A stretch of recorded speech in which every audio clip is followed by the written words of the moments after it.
नमस्कार, मैं हूं निकिता और आप देख रहे हैं सत्यहिंदी.com।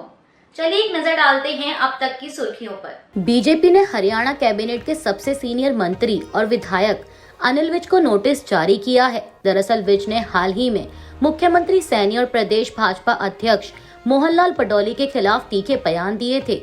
विज को यह नोटिस सोमवार 10 फरवरी को मिला। प्रदेश अध्यक्ष पटौदी ने विज से नोटिस का जवाब 3 दिनों में मांगा है। पटौदी ने मीडिया से इसकी पुष्टि करते हुए कहा कि हाँ, विज को कारण बताओ नोटिस भेजा गया है। मुझे अभी तक उनसे कोई जवाब नहीं मिला।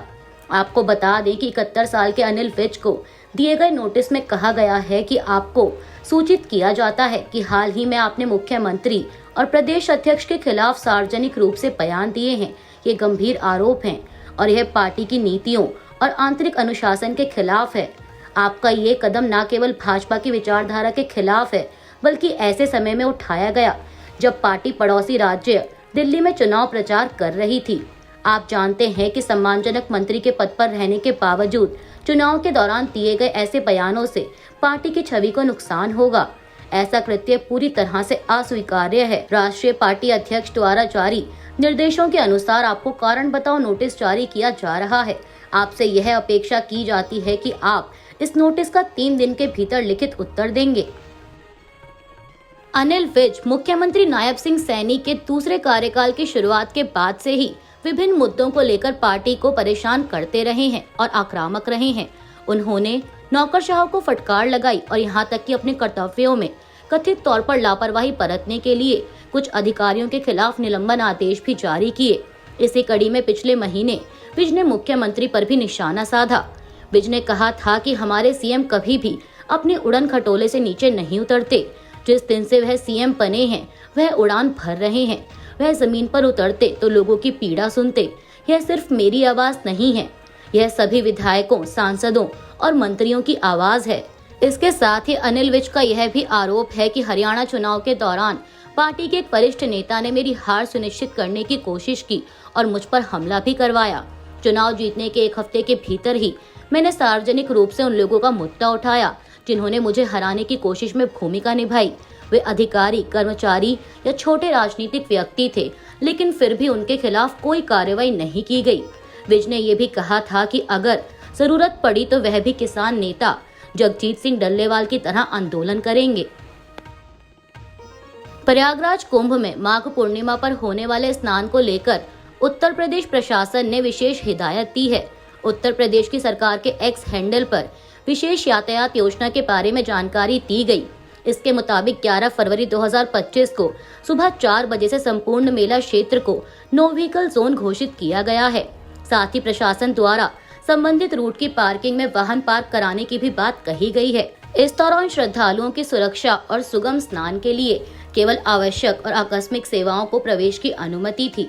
श्रद्धालुओं के लिए आवागमन को आसान बनाने के मकसद से यूपी प्रशासन ने 11 फरवरी की शाम 5 बजे से पूरे प्रयागराज शहर को भी नो व्हीकल जोन घोषित किया है। इस समय केवल आपातकालीन सेवाओं को ही इस प्रतिबंध से छूट दी जाएगी। यूपी प्रशासन के मुताबिक मेला क्षेत्र में श्रद्धालुओं के सुरक्षित आवागमन के लिए यह विशेष यातायात योजना 12 फरवरी को स्नान संपन्न होने तक लागू रहेगी। दिल्ली विधानसभा चुनाव में आम आदमी पार्टी को मिली करारी हार के बाद पार्टी के राष्ट्रीय संयोजक अरविंद केजरीवाल पंजाब के विधायकों और मंत्रियों के साथ आज मंगलवार को एक अहम बैठक कर रहे हैं। इस बैठक में शामिल होने के लिए पंजाब के मुख्यमंत्री भगवंत मान कपूरथला हाउस पहुंचे। बताया जा रहा है कि इस बैठक में भविष्य की रणनीति पर विचार विमर्श किया जाएगा। यह बैठक खास तौर पर पार्टी की स्थिति पर चर्चा करने के लिए बुलाई गई है, क्योंकि दिल्ली चुनावों में मिली हार पार्टी के लिए एक बड़ा झटका है। साथ ही बता दें कि यह बैठक राज्य के कुछ कांग्रेस नेताओं की रिपोर्ट के बाद हो रही है, जिन्होंने दावा किया है कि वे आम आदमी पार्टी के करीब 30 विधायकों के संपर्क में हैं। पंजाब में विपक्ष के नेता प्रताप सिंह बाजवा के इस दावे पर कि 30 आम आदमी पार्टी विधायक उनके संपर्क में हैं, इस पर आप सांसद गुरमीत सिंह मीत हेयर ने कहा कि प्रताप सिंह बाजवा ने पिछले 3 सालों में कई बार ऐसे बयान दिए हैं। उनके अपने भाई भाजपा में चले गए। हकीकत यह है कि सबसे पहले अगर प्रताप सिंह बाजवा को सीएम का चेहरा नहीं बनाया जाएगा तो वह भी भाजपा में चले जाएंगे। वह मुख्यमंत्री उम्मीदवार बनने का शौक रखते हैं। पश्चिम बंगाल की मुख्यमंत्री और टीएमसी प्रमुख ममता बनर्जी के 2026 का विधानसभा चुनाव अकेले लड़ेंगे वाले बयान पर पार्टी सांसद सौगत रॉय ने कहा कि ममता बनर्जी हमारी पार्टी की सुप्रीमो हैं। वह जो कहती हैं वह पार्टी के नजरिए से होता है। उन्होंने पहले भी साबित किया है कि टीएमसी अकेले ही भाजपा से लड़ने में काफी मजबूत है। पिछले लोकसभा चुनाव में हमें बिना किसी पार्टी के साथ गठबंधन के 42 में से 29 सीटें मिली और हमने भाजपा की 18 सीटों को घटाकर 12 सीटें कर दी। इस बार भी हम भाजपा की सीटों की संख्या को और कम करेंगे। हम अपनी कीमत पर गठबंधन को मजबूत नहीं कर सकते। आपको बता दें कि दिल्ली विधानसभा चुनाव में आम आदमी पार्टी की हार के बाद इंडिया गठबंधन की विपक्षी एकता को लेकर कई सवाल उठ रहे हैं। राजनीतिक विशेषज्ञों का कहना है कि अगर आम आदमी पार्टी और कांग्रेस ने गठबंधन करके चुनाव लड़ा होता तो स्थिति बेहतर होती।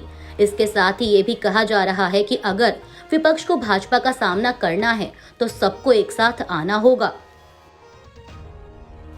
दिल्ली विधानसभा चुनाव को लेकर भाजपा द्वारा गठबंधन पर निशाना साधे जाने पर राज्यसभा सांसद कपिल सिब्बल ने कहा कि यह एक महत्वपूर्ण सवाल है। उन्हें अरविंद केजरीवाल से यह पूछना चाहिए था कि उन्होंने हरियाणा, गोवा, गुजरात और अन्य जगहों पर अपने उम्मीदवार क्यों उतारे।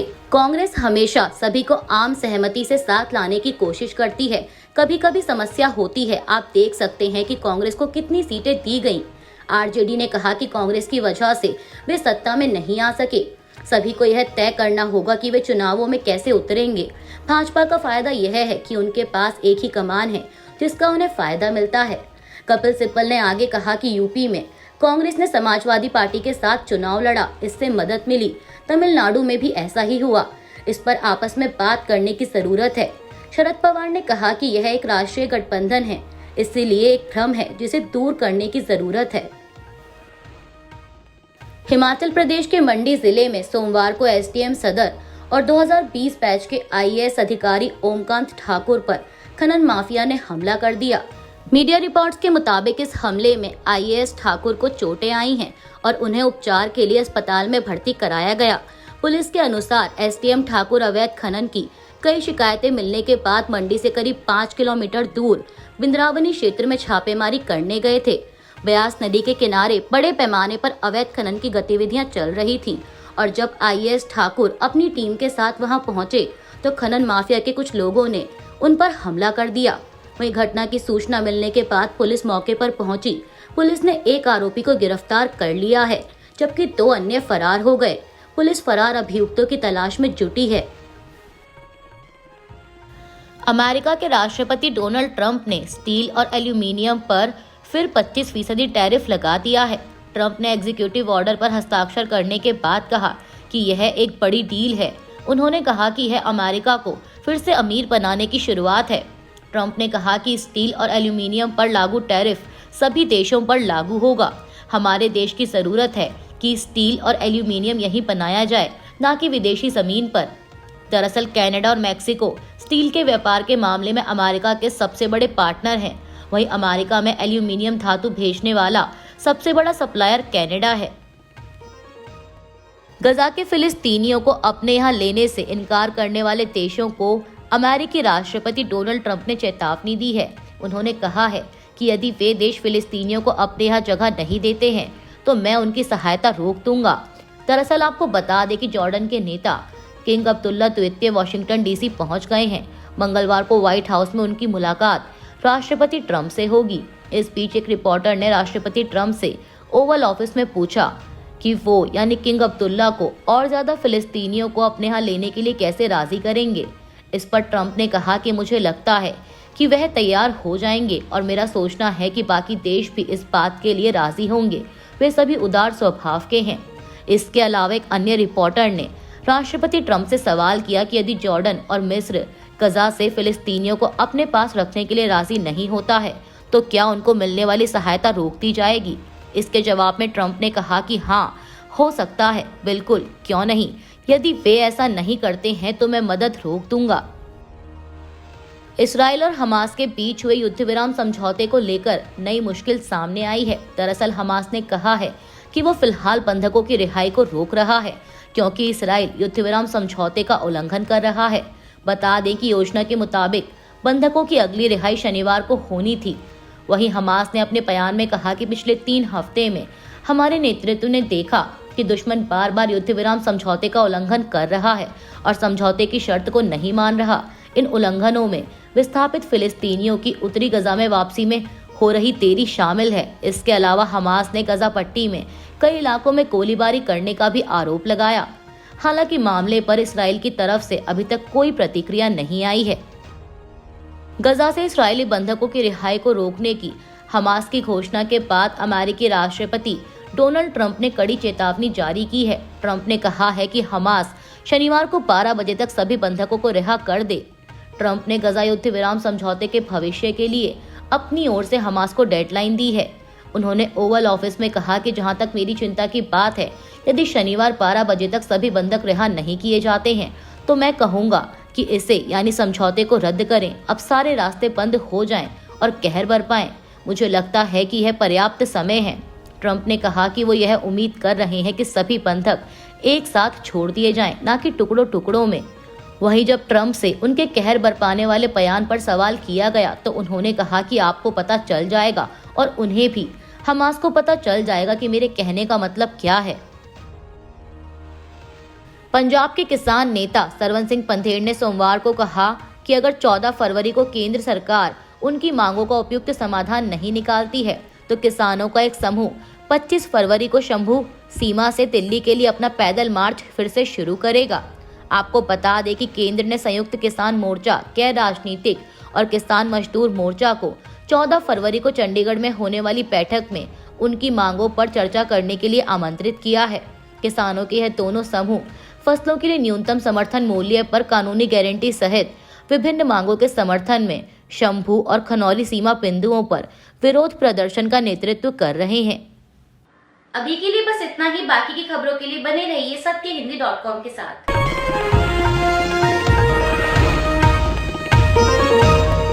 Copyright disclaimer under Section 107 of the Copyright Act 1976. Allowance is made for fair use for purposes such as criticism, comment, news reporting, scholarship, and research. Fair use is a use permitted by copyright statute that might otherwise be infringing.